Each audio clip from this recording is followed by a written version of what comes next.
pero sinceramente creo que así, o digo de corazón, creo que o PSDG hai moito tempo que algunha xente olvidou eses valores. Creo que moitos compañeiros nosos e compañeiras nosas que son excelentes xestores e que pasan moito tempo nos despachos olvidáronse de que o socialismo hai que traballalo casa por casa, eso sabemos moi ben na Baña, aldea por aldea, parroquia por parroquia, barrio por barrio, sendo humilde, mirando a xente a cara e deixando claro que nós somos vos, que nós somos cidadáns, que non somos personas como os demais, que non somos señoritos, que non somos xente que está na política para ganar cartos e para que todo siga como está, que todo siga igual, como sempre, non? Nós estamos aquí para transformar a sociedade. E non dou máis a lata, simplemente eu quero unha dirección dese sentido, que cando chames por teléfono, colla o teléfono, que cando teñamos un problema aquí, como que tivemos, que o alcalde censou 80 personas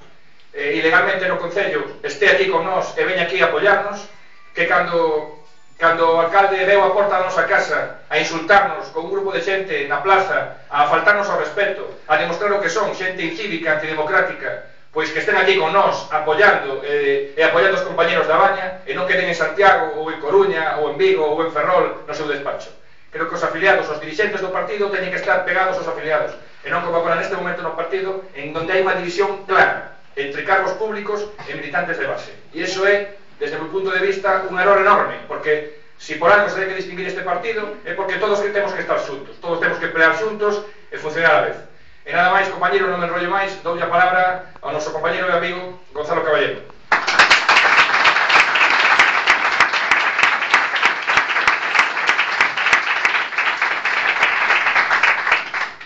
Boas tardes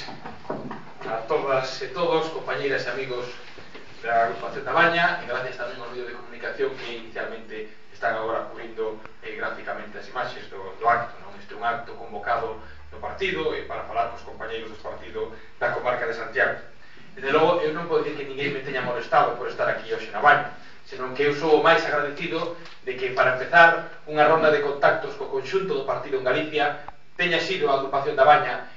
coa súa posibilidade, o conxunto da comarca de Santiago, o primeiro lugar deste percorrido que iniciamos hoxe e que imos facer de forma constante, 24 horas ao día, ata o día do próximo congreso, para patear Galicia, para decirlle ás militantes e aos militantes do PSDG que hai vontade de cambio para unha nova etapa no socialismo galego, e que esa vontade de cambio non se pode facer en clave de lideratos individuais, senón en clave de partido, en clave das bases. E, polo tanto, eu teño